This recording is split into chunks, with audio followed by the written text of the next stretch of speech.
So as many of you may or may not know, the incidence of neuroendocrine tumors is rising rapidly, and it outpaces the incidence of all other malignant neoplasms. And this is likely due to the increase in imaging in these patients.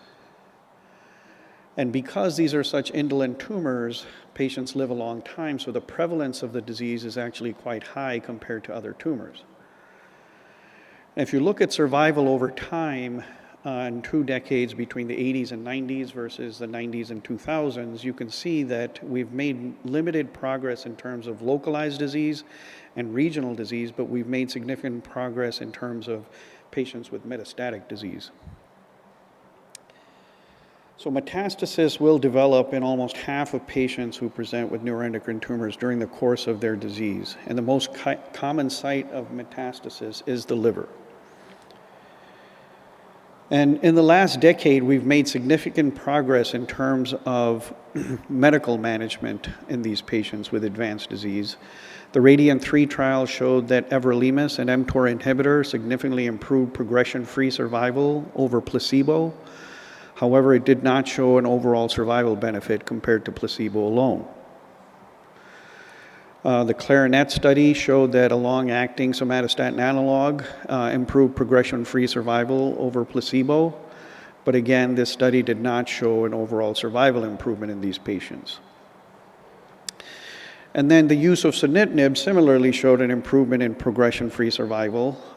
This study was closed early due to the high number of adverse events in the control arm, but did suggest a potential survival benefit at the time, but this was an interim analysis and the study was closed early. So with the lack of progress in survival with medical management, is there a rationale for liver surgery for neuroendocrine liver metastasis? And the rationale for this is really taking advantage of the tumor biology. As I said, these are slow indolent tumors, and they have a prolonged natural history. But prolonged natural history also means prolonged symptoms in many of these patients, and the severity of the endocrinopathy is proportional to the metastatic volume. As I showed, that there's been limited response to non-surgical therapy to date, and liver failure is the most common cause of death in these patients, and the natural history of untreated tumors shows really a median survival of only a couple of years. So here's a patient of mine, which is a classic example of how these patients kind of progress. He's a 61-year-old gentleman who had electrolyte imbalance, diarrhea, weight loss, new onset diabetes, syncope, and an ultrasound showed a liver mass, so he had a CT scan. You can see 2 lesions there in the right lobe, with additional lesions in segment 4 and segment 3. Overall, he had a total of 9 lesions in the liver, and then he had this lesion in the tail of the pancreas, which was confirmed to be a pancreatic neuroendocrine tumor.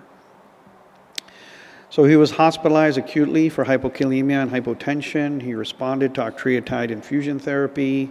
He underwent a laparoscopic distal pancreatectomy. And then after he recovered from that, 6 weeks later, he had a right trisegmentectomy and radiofrequency ablation of a lesion in segment 3.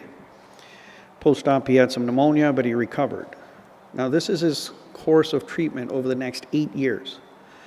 After the primary resection, he had another ablation of a recurrence in 2006, a repeat resection in 2007, and then continuous recurrences and ablations throughout the course of his treatment. 8 years later, he's still working. He celebrated his 50th wedding anniversary.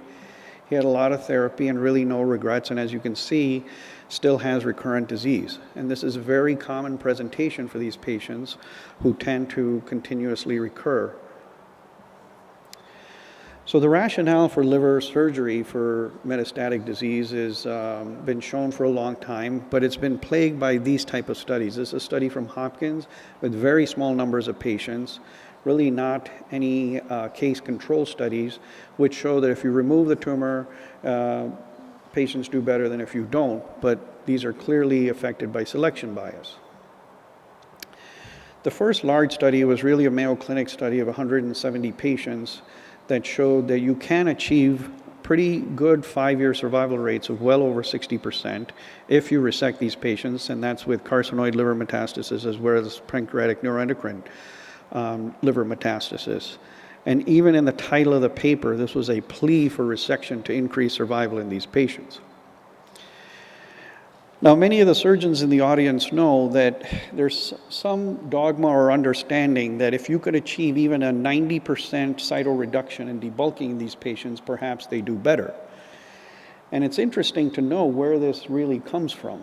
So in this paper, basically they showed that of the 170 patients that were resected, 44% underwent complete resection and 56% underwent an incomplete or greater than 90% cytoreduction. So the definition is quite subjective. And the only comment in the paper is in the discussion with this one sentence. When the operation was palliative, all patients in this series had at least 90% of this disease resected. And on the basis of this, the surgical community kind of uses this 90% threshold for cytoreduction for improved survival. So others have thought about, well, if 90% cytoreduction is beneficial, perhaps less cytoreduction is beneficial. This is a study from Jim Howe from the University of Iowa, who showed that if you had a greater than 70% cytoreduction, you did better than if you had less than 70% cytoreduction. Again, these studies are plagued by very small numbers. This is 19 patients that underwent more than 70% cytoreduction compared to 32 patients that had more than 90%. And what many of these studies don't take into account is the multiple other therapies that these patients are undergoing throughout the time of their treatment course. And I can tell you that in a recent NANETS consensus conference in a room with 20 surgeons sitting there, there was no consensus that greater than 70% is acceptable. But we now know that through multiple studies, almost 1,000 patients, we can perform these operations very safely. Symptom control is actually very effective, and 5-year survival rates of around 75% can be achieved. The big issue, as I showed in the patient example, is that almost every single patient, even after liver surgery, is going to recur. So here's Dr. Donahue talking to a patient. And he's talking to him about doing liver surgery. And he says to him, I can get all of your liver tumor out. But the thing he's not addressing is the big elephant in the room, that cure for metastatic disease from neuroendocrine tumors to the liver is highly unlikely. And this is the same paper from Mayo Clinic, a plea for resection to increase survival. The recurrence rate in this paper approaches 90%. And the recurrence is significantly higher if you had an incomplete response resection versus a complete resection. Other large series show the median progression-free survival time after the first liver operation is around 15 months, and the 5-year progression-free survival is only about 6%. Again, suggesting that almost every single one of these patients is going to recur of their disease. So why does surgery fail? Well, this is a really nice study from France where they did thin slice pathologic examination of the livers that were resected and compared it to the accuracy of the imaging modality that was used, whether you use ultrasound, CT, MRI, octreoscan imaging, and even intra-op analysis, which is the best we have. You can see that the accuracy of determining the number of lesions in the liver is only around 50% at best. So there's clearly many more tumors in the liver than you think there are, even with our best imaging modalities. Traditionally, we've used octreoscan, indium labeled a somatostatin analog. It's a 2-day study, difficult. And the results of this are actually quite poor and able to visualize all the tumors that are involved. However, with the advent of gallium scanning, we can see now much more sensitive determination of the extent of disease that's involved in many of these patients.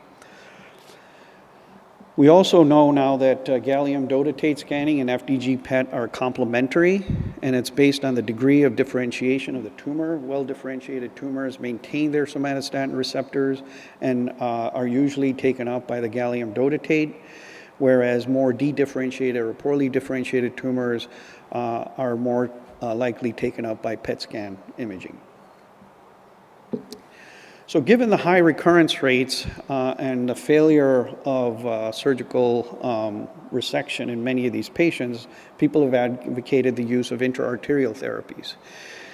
And this includes chemoembolization, bland embolization, drug-eluting beads, and interim Y90 radio-labeled beads. Again, the data for intra-arterial therapy is plagued by small institutional studies, but most of them show that there's an ability to retard tumor progression and palliate symptoms. And even comparative studies of intra-arterial therapy of surgery are problematic because of the lack of control between the two patient arms. But if you look, comparing cytoreduction versus embolization, they both seem to be highly effective in terms of symptom control. However, surgical cytoreduction suggests improved durability of symptom control. This is a large study from 9 HPB centers, 753 patients, and right up front, if you look, obviously the surgical resection arm seems significantly better in terms of survival than the intra-arterial therapy arm. However, as I said, the control and the clinical disparity between the arms is usually striking. As you can see from here, the patients that underwent intra-arterial therapy had more symptomatic tumors. The primary was resected mostly in the ones that underwent surgery, and the extent of metastatic disease was significantly higher than those that underwent intra-arterial therapy, so skewing the results clearly. But if you undergo propensity matched scoring and you equalize both arms and you look at the results of this, you can see that the survival curves are a little bit closer. However, it does appear that surgery does have significant improved survival over intra-arterial therapy. However, if you break this down even further with patients that have high hepatic tumor burden, you can see that symptomatic patients, surgery clearly has an improved overall survival compared to intra-arterial therapy in patients that are symptomatic. But in asymptomatic patients, there's really no difference between intra-arterial therapy and surgery. So surgery is preferred for symptomatic patients regardless of the liver volume that's involved, and probably in asymptomatic patients that you can achieve complete resection in. There doesn't seem to be any benefit for surgery over intra-arterial therapy for asymptomatic patients with large liver burden of disease. So what would you do with a patient like this? Debulk, intra-arterial therapy, chemotherapy? You know, so I kind of equate it to going to a barbershop. You go to a barbershop, you expect to get a haircut. So I think your management is going to be dependent on whether you're seen by a medical oncologist or a surgical oncologist or an interventional radiologist. But either of these, none of these therapies is going to get you complete control of the tumor, and it's only going to be partially treated. I just want to spend the last couple of minutes talking about some newer modalities that seem highly effective. One is peptide receptor radiotherapy. We talked about the interim Y90 beads, the indium that's used for octreotide scanning, but lutetium dotatate, which is then bound to a somatostatin analog, which is then injected. The somatostatin analog bonds to the receptor on the tumor and creates a local radioactive effect. The NETTER-1 study randomized patients to receiving either the Lutathera and comparing it to long-acting octreotide. And this study clearly showed a significant improvement in progression-free survival compared to octreotide LAR, where the median progression-free survival wasn't reached in the Lutathera arm. This study on interim analysis with not mature data yet also suggests a survival benefit in these patients. And these, as you can see, after multiple doses, can be quite dramatic responses. This is a patient with a rectal carcinoid with periodic lymph nodes and liver metastasis, and after 4 doses, the tumor has virtually disappeared and appears to be somewhat of a durable response. So with responses like this, we can use these type of modalities now to use in the neoadjuvant setting. Here's a large tumor in the head of the pancreas, locally advanced, unresectable, and after PRRT, the tumor is decreased in size significantly, making this patient amenable for surgical resection.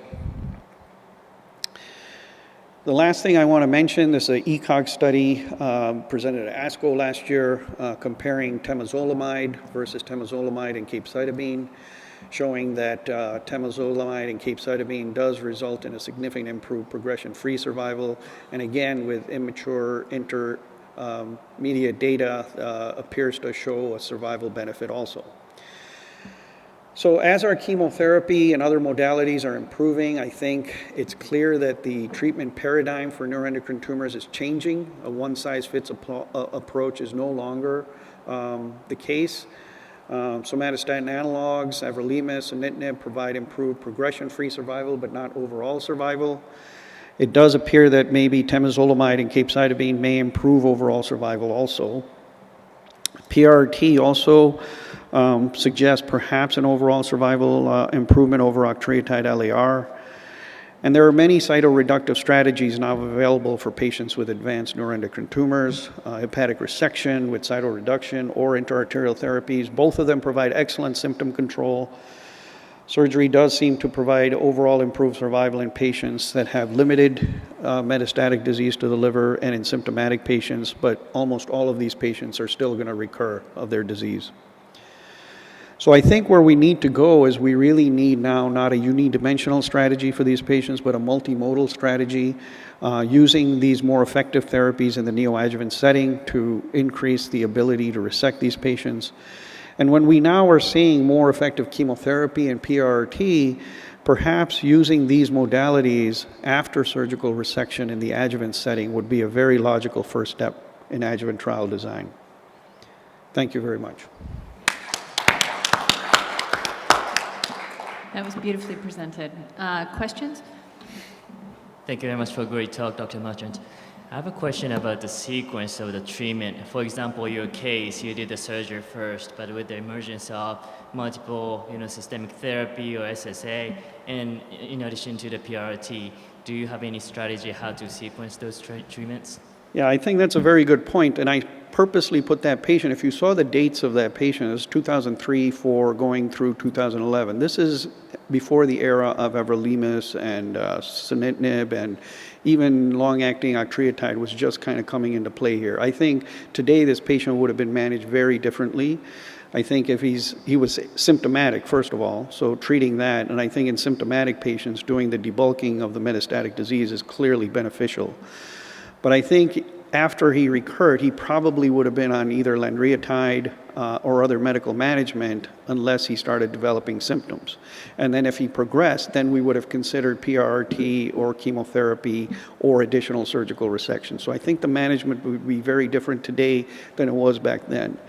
But I think this is the advantage now is we have a lot of different opportunities and modalities that we can treat that are much more effective. And I think using these in a more effective setting will increase the ability to resect these tumors over a longer period of time. Lucas Wong, Medical Oncology, Baylor Scott and White. Usually I'm pulled in as a referee for both the surgical oncologist and the interventional radiologist. Do you see any way of how you can have these two groups work together? I've noticed, rather than one or other versus combination. No, absolutely. I think that's critical. I mean, as I showed, for symptom control, there's really no difference between intra-arterial therapies and surgery. I think the interim, data with the SIR-spheres is outstanding. I didn't have a lot of time to keep showing a lot of data there. But, if you look at some, again, they're single institution, small studies that show similar survival rates to surgical resection. But I think as we use these modalities and we see these dramatic responses, similar with Yttrium that I showed with the PRRT, we can then potentially get these patients to surgical resection after they respond to these. So I think it has to be multimodal. It cannot be unidimensional anymore. We've had success with putting together sort of these a pancreatic neuroendocrine tumor board, essentially, because there is too much, a referral bias in the treatment algorithms. As you said, they go to a barber, get a haircut.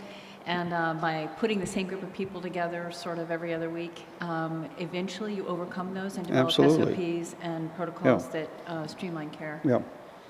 Just like with our other cancers, I think multidisciplinary tumor boards in this is very important. Absolutely. It's a great talk. I think that the next challenge is going to be, so surgical oncologists, many probably think of debulking first or surgical resection. And medical oncologists usually treat these patients first with lanreotide or octreotide long-acting drugs. But I think the next step is potentially to start the treatment paradigm with either capecitabine, temozolomide, like you mentioned, and or even PRRT. So it'd be interesting to see how the field evolves over the next few years. and put those therapies more up front. Because even though many of these tumors are biologically indolent, as you showed, patients still do die of them. And so I think we need to kind of maybe step up the aggressiveness. You know, I think I kind of relate this to what we're seeing in pancreas cancer, right? We never had effective chemotherapy, so we did surgery first and then we did gemcitabine. But now, once we have effective treatment, all of a sudden the pendulum is swinging to neoadjuvant approaches. And now we're starting to get more effective treatment even for neuroendocrine tumors, which we never had before. Thank you.